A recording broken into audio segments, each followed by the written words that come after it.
எஸ்.டி. சோமசுந்தரம் கால்பந்தாட்ட அணி ஒரு கோல் அடித்து சேலஞ்சர்ஸ் அணியை வீழ்த்தியது. சென்னை கால்பந்தாட்ட சங்கம் ஆண்டுதோறும் கால்பந்தாட்ட போட்டியை நடத்தி வருகிறது. நடப்பாண்டு நாள் ஒன்றுக்கு 2 அணிகள் விளையாடும் வகையில் 66 நாட்களுக்கு போட்டியை நடத்துகிறது. புதன்கிழமையன்று எஸ்.டி. சோமசுந்தரம் கால்பந்தாட்ட அணியும் சேலஞ்சர்ஸ் அணியும் முதல் தர அணி வரிசையில் மோதின. இதில் எஸ்.டி. சோமசுந்தரம் கால்பந்தாட்ட அணி ஒரு கோல் அடித்தது. சேலஞ்சர்ஸ் அணி கோல் எதுவும் அடிக்கவில்லை. வெற்றி பெறுபவர்களுக்கு முதல் பரிசாக 30,000ம், இரண்டாம் பரிசாக 20,000ம் வழங்கப்படுகிறது. இது ரெண்டாவது நடக்கிற மேட்ச். எப்பயுமே ஒரு நாளும் 5 மணிக்கு ஆரம்பிக்கிறதுனால ரெண்டாவது ஹாஃப் ஃப்ளட் லைட்ஸ்ல நடக்கும்.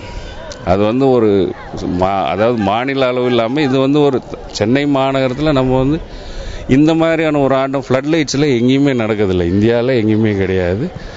நம்ம சென்னை கால்பந்தாட்ட சங்கம் மட்டும்தான் இதை ஃப்ளட் லைட்ஸில் நடத்துகிறோம். ஃப்ளட் லைட்ஸில் நடத்துறதுக்கு என்ன இவங்களுக்கு பொதுவாக பிளேயர்ஸுக்கு அந்த வெயில் இறங்கின அப்புறம் ஆடுறதுனால என்ன ஆகும், அவங்களுக்கு இன்னும் கொஞ்சம் வேகமாக ஆட முடியும்.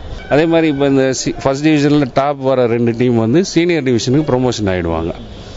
அதே இல்லை கடைசியாக வர 2 டீம் ஃபர்ஸ்ட் டிவிஷனுக்கு ரிலகேஷன் ஆகிடுவாங்க.